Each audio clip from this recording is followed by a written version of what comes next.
الحمد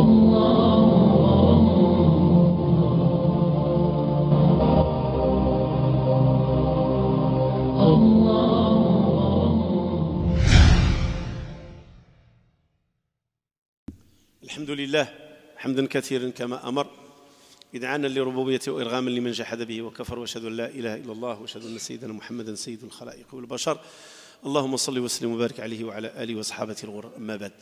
Allah subhanahu wa ta'ala qui a créé cet univers et nous on fait partie de cet univers, il a fait en sorte que toutes les créations, toutes sans aucune exception, la seule exception c'est nous les humains et les djinns, toutes les autres créations ils subissent la soumission totale, ils obéissent.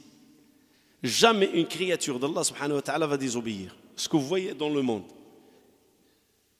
dans la nature, ce qu'on appelle le monde naturel.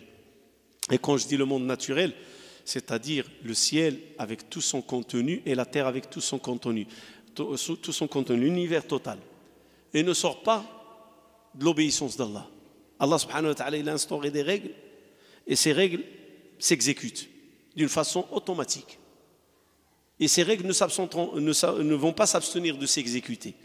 Ils vont s'exécuter parce qu'ils ne font qu'obéir. Le seul parmi les créations d'Allah, qu'Allah lui a donné le pouvoir de choisir, d'évaluer et de décider, c'est l'être humain. Mais aussi dans les règles.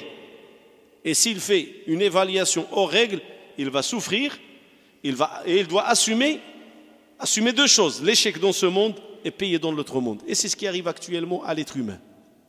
C'est la règle. Allah subhanahu wa ta'ala le dit dans le Coran, 2 versets. Tu ne verras aucun dysfonctionnement dans la création d'Allah ou dans la création du tout miséricordieux Ar-Rahman. Ma tara fi khalqi Ar-Rahman min tafawut. Regardez les 4 saisons. Regardez le lever du soleil, regardez le coucher du soleil, regardez le jour, la nuit. Tout à la perfection, une harmonie totale qui se répète. Regardez les oiseaux, le matin, le soir, quand ils quittent leur nid, quand ils reviennent à leurs arbres. Regardez les créations qui ne vivent que, les créations qui vivent durant la nuit, les nocturnes. Et vous allez voir, un respect total des règles. Le 2e verset, on a exposé ce dépôt de confiance au ciel, aux terres, aux montagnes. Ils ont refusé de le prendre en charge. Mais l'être humain, ils ont eu peur, eux. Ils ont dit non, on ne prend pas ça en charge. C'est trop lourd. C'est un fardeau. Mais l'être humain, il était injuste et il était ignorant. Vu qu'il a l'intelligence, il a cru que son intelligence lui permettra à elle seule de prendre ce fardeau. D'où sa souffrance, parce qu'il se fie trop à sa raison. Il se fie trop à son potentiel de découvrir et de créer et de pouvoir résoudre. Il a oublié le potentiel céleste qui vient d'Allah subhanahu wa ta'ala. Et pourtant, Allah nous a donné des exemples dans le Coran et dans la Sunna. Si vous prenez Satan, Iblis, qu'est-ce qui a fait que Iblis aujourd'hui il est considéré parmi les lapidés et les maudits jusqu'à la fin des temps? C'est son indépendance intellectuelle. Il a cru qu'il est capable de prendre une décision elle-même au-delà du décret d'Allah. Parce que quand Allah a décrété, c'est un décret, il a dit aux anges, prosternez-vous, Iblis a refusé. Je ne me prosterne pas pour quelque chose que tu as créé de la terre et moi je suis créé de feu. Je suis mieux que lui. Lui, tu l'as créé de la terre, mais moi, tu m'as créé du feu. Je suis mieux que lui. Il s'est fié à son propre jugement. Il s'est fié à son potentiel intellectuel. Ce qu'il a mené, il le sait, Iblis, que c'est une création d'Allah. Mais regardez l'arrogance, qu'est-ce qu'elle fait de l'être humain? Ou plutôt de la création d'Allah, Iblis.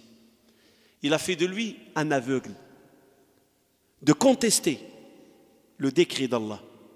Il a oublié qu'Allah subhanahu wa ta'ala, il décrète librement par sagesse et par savoir. Et lui, il a contesté. C'est comme s'il dit Allah, tu ne connais pas, moi je connais mieux que toi. C'est comme s'il le dit. Quand il dit, moi je suis mieux que lui, tu m'as créé de feu et tu l'as créé de terre, C'est comme s'il dit, Dieu t'a mal jugé, c'est moi qui sais. Et qu'est-ce qui nous permet d'arriver à cela? L'égoïsme, le moi, l'anania, moi, je suis mieux. Allah nous donne cet exemple pour qu'il nous dise, attention ma création, attention les enfants d'Adam, regardez celui-là, qu'est-ce qu'il l'a mené là où il est aujourd'hui, maudit, lapidé, éternellement l'enfer, c'est son ego. Il n'a pas été modeste, il n'a pas été humble, non, il s'est cru au-delà de tout cela. Et pourtant Allah l'a élevé, comme nous, Allah nous a élevés.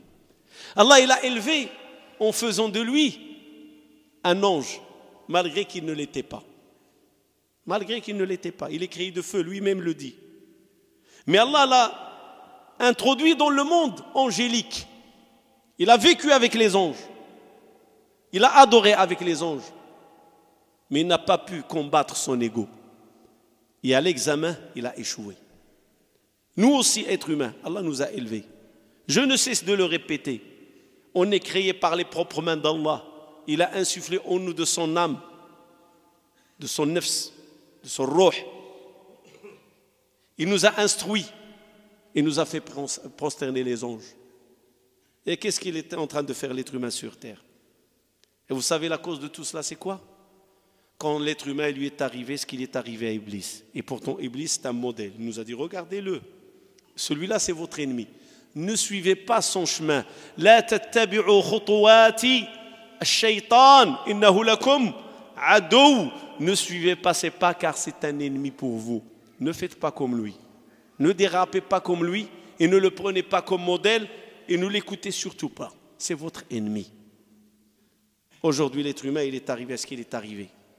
L'amour du pouvoir, l'amour de l'argent, l'amour de la tyrannie, humilier l'autre, écraser l'autre. Pourquoi? Parce qu'il a pris le modèle de Satan.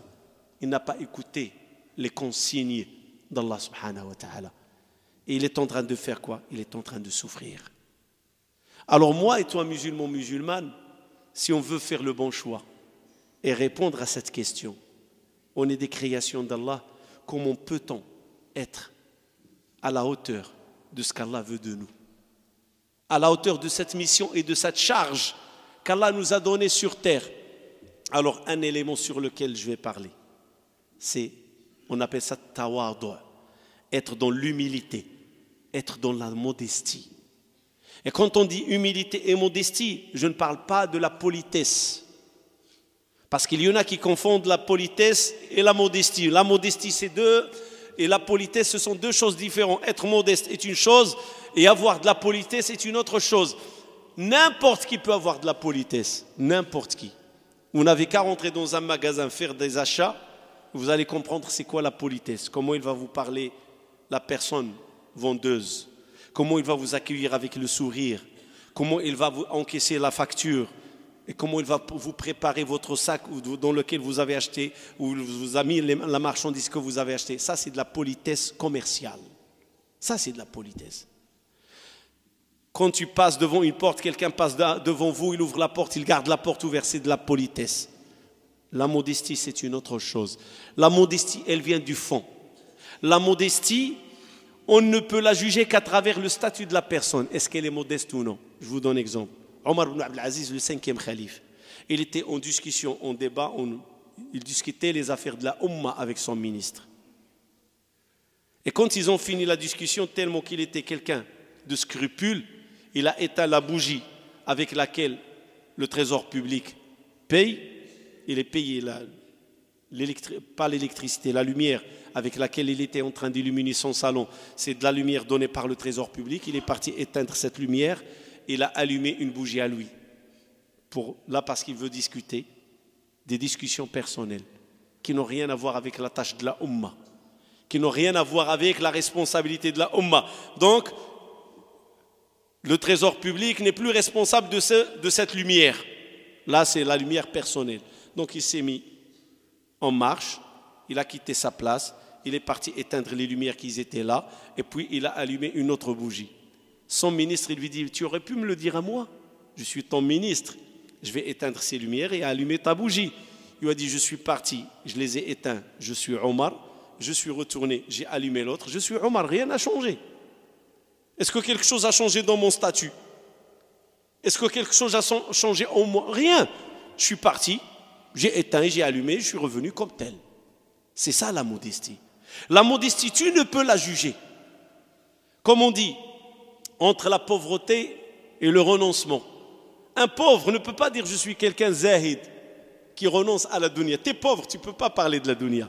Tu ne peux parler de la dunya que tu es une personne qui renonce à la dunya. Une fois qu'Allah va te donner la richesse, il va t'éprouver et que tu vas devenir riche. Là, montre-nous que tu es quelqu'un qui renonce à la dunya, qui ne lui donne pas l'importance. Là, oui, tu peux parler. Mais une personne pauvre ne peut pas dire « Ah, moi, la dunya, j'en ai rien à faire avec. » Mais tu es pauvre, la dunya, c'est pour les riches. Une fois que tu seras riche, tu peux confirmer ta modestie et ton renoncement et ton scrupule et ton ascétisme, si tu veux. Et c'est vrai, la modestie, elle dépend de ce qu'on est. Un savant, sa modestie, on la voit à travers son savoir, quand il parle aux gens, quand les gens viennent le voir. Un gouverneur, un homme de pouvoir, sa modestie, on la voit quand les gens le consultent, viennent le voir, viennent toquer à son bureau. C'est là où on va voir la modestie. C'est pas en étant dépouillé de pouvoir et de savoir, et je vais parler de modestie.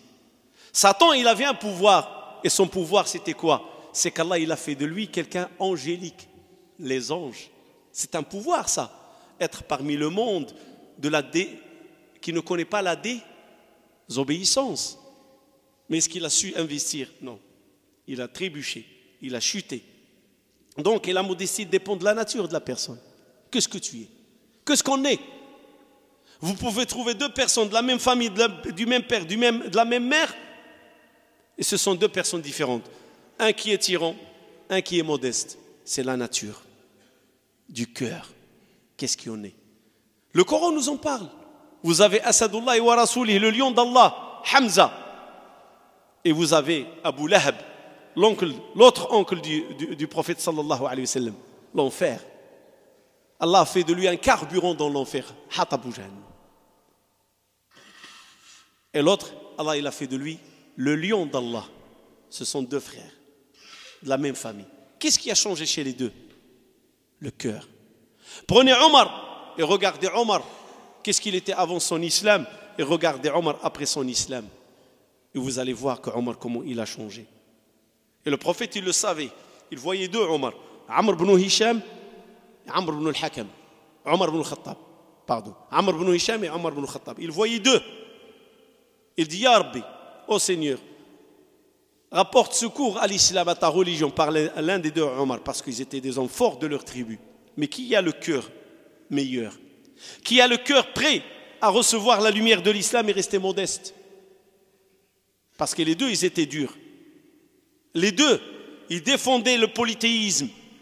Les deux, ils faisaient subir à ceux qui disent la ilaha illallah la torture et l'humiliation. Les deux. Ça n'a pas empêché le prophète d'invoquer Allah. Qui est des deux le meilleur et qui peut devenir un soutien à la religion musulmane? Et Allah subhanahu wa ta'ala a mis sa lumière parce que c'est lui qui détient les cœurs. Et c'est lui qui sait qu'est-ce qui en est. Et Allah a su, par son savoir, Allah subhanahu wa ta'ala, l'omniscient, que Omar ibn al-Khattab est le meilleur. Il a fait de lui ce qu'on est en train de dire aujourd'hui. Un homme qui sort des ténèbres vers la lumière et qui fait un changement total. On est tous capables de changer, mais il faut le vouloir comme il l'a voulu Omar. Omar, une fois que la lumière de l'islam s'est installée dans son cœur, il est resté l'homme ferme, l'homme qui ne supporte pas que le mal l'emportera, parce que lui, il croit que l'islam est un mal et que la religion polythéiste de sa tribu est un bien. Donc c'est pour ça qu'il a défendu le polythéisme. Mais quand il a découvert la vérité que le polythéisme, le shirk, c'est le mal et l'islam c'est le bien, il n'a pas supporté un moment qu'autre chose l'emporte sur la religion musulmane. Il est devenu aussi ferme comme il était dans le polythéisme, même plus, car il y a là la bénédiction d'Allah subhanahu wa ta'ala. Et il est devenu ce qu'il est devenu. Modeste. Modeste. Quand un jour il est venu pour le discours du vendredi, le sermon de vendredi, il s'est mis sur le minbar Et puis il s'adresse à sa communauté. Il leur dit, oh les gens, écoutez, obéissez. Il y a un monsieur qui a levé son épée, il a dit, prince des croyants, on ne t'écoutera pas et on ne va pas t'obéir jusqu'à ce que tu vas nous dire pourquoi toi tu as 2 tuniques sur toi et nous tu nous as donné une seule. Ouais, tu as le droit. Omar n'a pas appelé sa garde, ses gardes-corps, ceux qui sont autour de lui, qui le protègent, s'il y en avait. Il leur a dit, prenez-le et règle-lui son compte. Non, non. Il a écouté. Puis il a regardé son fils Abdullah. Et il ne lui a pas dit mon fils pour toucher ses sentiments. Il lui dit, oh Abdullah, fils de Omar, tu peux te mettre debout? Oui, prince des croyants. Dis-leur la vérité de la 2e tunique. Qui me l'a donnée? Il lui a dit, moi je te l'ai donnée. Il lui a dit, pourquoi? Il lui a dit, parce que ta tunique elle était courte et ne te couvrait pas totalement. Omar c'était un homme, un personnage de grande taille, il était de corpulence forte. Même on disait que Omar, quand il se mettait sur ses genoux pour faire soujoud, on entendait la terre bouger au-dessus de ses genoux, c'est-à-dire une façon d'exprimer sa force. C'était un homme de corpulence forte. Alors dis-leur, il lui a dit, il était courte et je t'ai donné la mienne pour l'ajouter sur toi pour te couvrir comme il faut. Alors l'homme s'est mis debout, il a dit, prince des croyants, maintenant tu peux parler et on va obéir et on va t'écouter. Alors il y a un à côté de ce monsieur qui a lancé cette critique. Il lui a dit, malheur à toi, tu oses parler au prince des croyants de la sorte? T'es qui toi? Comme font les gens aujourd'hui du pouvoir. Ils ont toujours des chiens autour d'eux qui aboient. T'es qui toi pour parler au gouverneur? T'es qui toi pour parler à ce responsable? Ils sont toujours là en train de lécher les bottes, comme on dit au gouverneur et au responsable. Alors Omar lui dit, tais-toi, laisse-le. Il n'y a aucun bien chez vous. Il s'adresse à la communauté. Il n'y a aucun bien chez vous si vous ne faites pas votre critique envers votre gouverneur. Et il n'y a aucun bien dans le gouverneur s'il n'arrive pas à écouter la critique de sa communauté. Voilà la formule de Omar. Une critique partagée. Une partie qui critique, mais dans la justice, et l'autre partie qui représente le pouvoir doit écouter pour le bien de la communauté et pour le bien, bien sûr, du gouverneur. Car le gouverneur est responsable devant Allah subhanahu wa ta'ala. La modestie. Abu Bakr as-Siddiq, quand il est devenu le calife, le substitut du prophète sallallahu alayhi wa sallam après sa mort, il avait Abu Bakr une habitude chaque jour. Il avait une habitude d'aller voir une femme, une vieille dame, vraiment une vieille dame. Il avait l'habitude d'aller chez elle, traire sa brebis, un peu s'il y a des habits à laver, faire un peu le ménage chez elle, et puis repartir à la mosquée. Alors Omar, il a dit, tiens, Abu Bakr m'a toujours précédé, mais je crois que cette fois-ci, je vais la voir. Il est devenu responsable de la communauté. Il n'aura pas le temps pour aller voir cette femme-là. Donc aujourd'hui, j'en profite. On ne va pas l'abandonner, parce que maintenant, c'est la communauté entière sous sa responsabilité. Ce n'est pas une vieille dame. Il part chez elle. Elle toque la porte. Tu es qui? Je suis Omar. Et tu es venu pourquoi? Je suis venu pour faire ce qu'il avait l'habitude de faire le monsieur. Je suis venu t'entretenir, voir que ce qui te manque. Il a dit, trop tard. Ton frère est passé avant le Fajr. Ça, et maintenant, il sait qu'il a la responsabilité. Abu Bakr, il sait qu'il a une responsabilité. Il est passé m'entretenir, c'est-à-dire mes besoins, tout ce qu'il avait aménagé à faire, il l'a déjà fait et il est parti avant le Fajr. C'est réglé. La modestie. Il est devenu gouverneur. Mais c'est là où on peut juger la modestie d'une personne. Allah subhanahu wa ta'ala, quand il a parlé de la modestie, il a parlé des serviteurs du tout miséricordieux. Ibadu ar-Rahman, yamshuna ala al-ardi hauna. Il marche sur terre avec modestie. On ne voit pas comment il marche. Parce qu'il y en a, quand il devient riche, on dirait que la richesse se manifeste à travers la façon de marcher. Et il y en a ceux qui détiennent le pouvoir, il devient malade. Il devient des paranoïas. Comme quoi sont des gens immenses, l'adama. Ils marchent la tête vers le haut et le nez vers le ciel. Et Allah subhanahu wa ta'ala le dit, وَلَا تَمْشِ فِي الْأَرْضِ مَرَحًا إِنَّكَ لَنْ تخرق الأرض ولن تبلغ السماء طولا الجبال طولا بارك الله فيك لن تبلغ الجبال طولا. Tu ne peux pas creuser la terre avec ta marche, parce qu'il y en a quand ils marchent, on dirait, je ne sais pas quoi. Les montagnes, si tu deviens arrogant et tu perds ta modestie, regarde, les montagnes, ils sont plus hauts que toi, et plus hautes que toi. Et la terre est plus dure que toi. Et n'oublie pas qu'un jour tu vas rentrer dedans. Omar, un jour, son nefs lui a parlé. T'as oublié qu'on t'appelait Omer quand tu étais jeune? T'as oublié qu'est-ce que tu étais? Maintenant on t'appelle, on te dit prince des croyants. L'homme qui est en train de répondre à la religion de l'Est à l'Ouest, Masha'Allah, t'as vu que ce que t'es devenu? Notre ego, il nous parle comme ça parfois. Et à nous de le remettre à sa place. Et à nous de le baisser d'un degré et de lui dire calme-toi, tu n'es rien. Alors il est descendu de l'Manbar. Il s'est mis à tourner par terre comme ça. Comme quelqu'un tourne une brochette sur un feu. Il tourne. Et Ali lui dit, prince des croyants, pourquoi tu fais ça? Tu es en train de t'humilier devant les gens. Il lui dit, c'est ce que je voulais.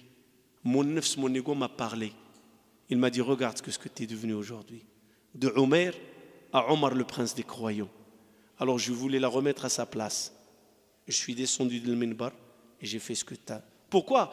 Parce que notre origine, l'origine de notre matière, c'est quoi? La terre.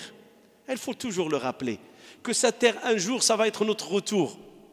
Il y avait un ascète chez lui, dans son domicile. Il avait une tombe. Et chaque matin, quand il se réveille après le fajr, il fait sa prière, il rentre dedans pour quelques minutes. Et il parle à son nefs. N'oublie pas, c'est ça ce qui t'attend.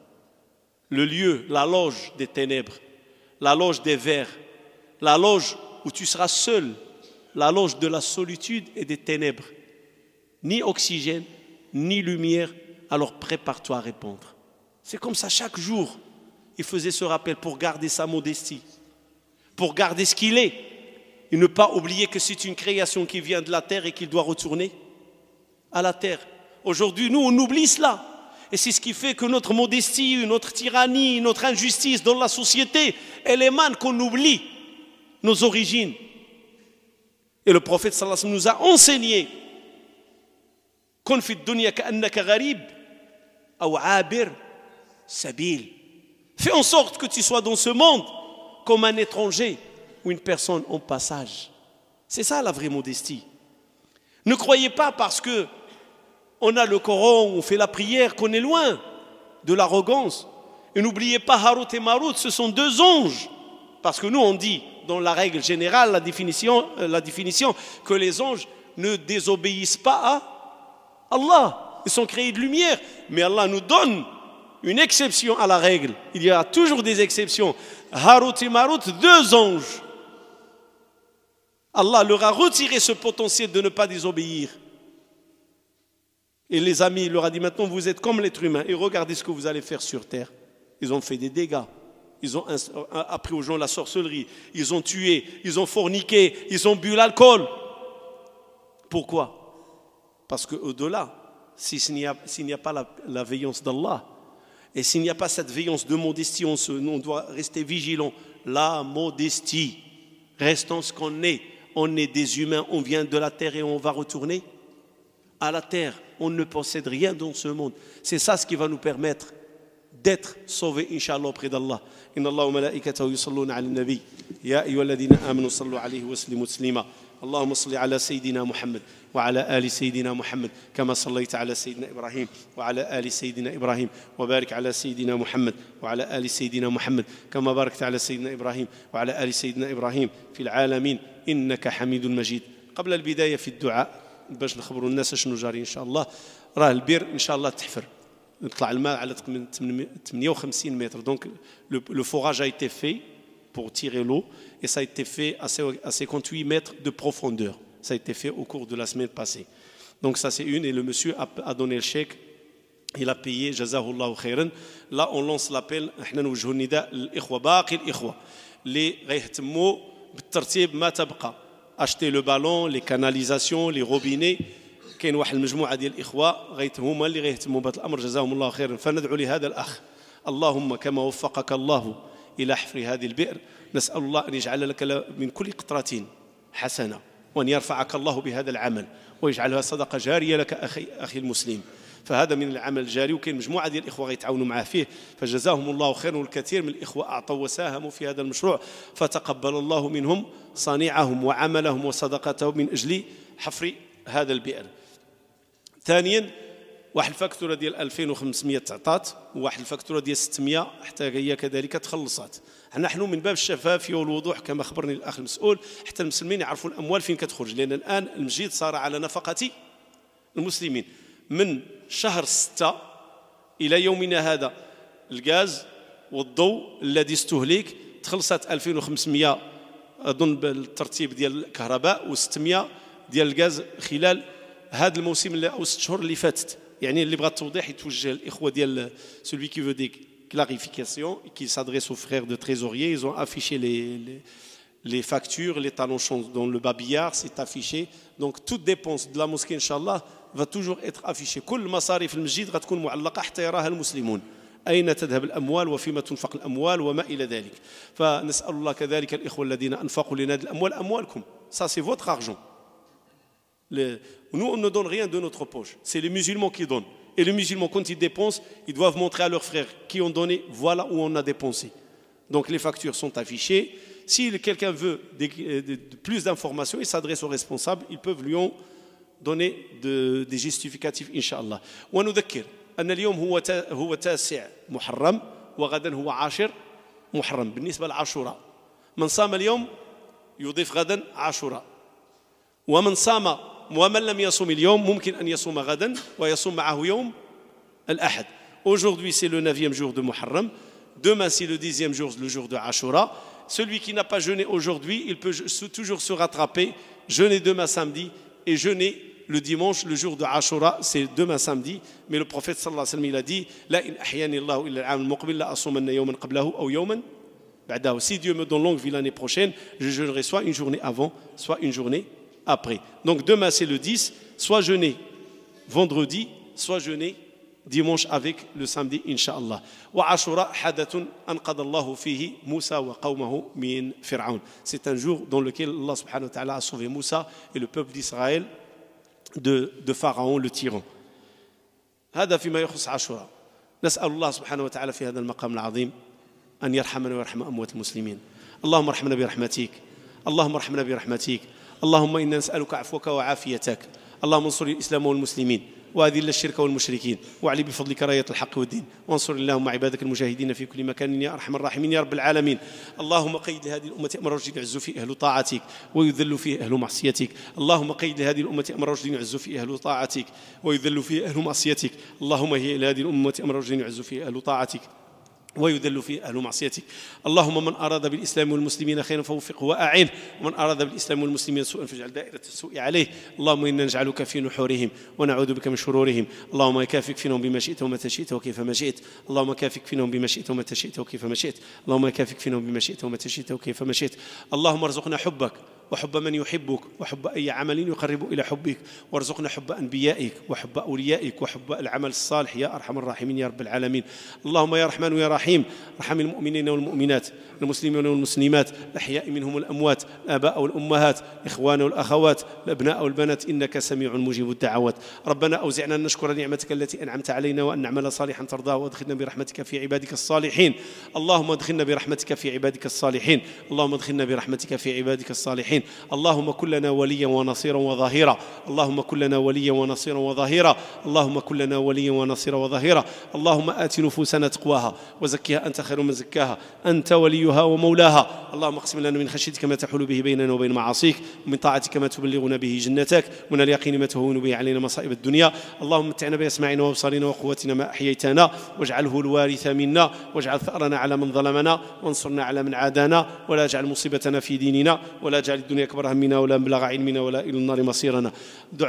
دعاء من ابنة لأمها بالرحمة توفيت السنة هذه، فنسأل الله أن يرحمها رحمة واسعة.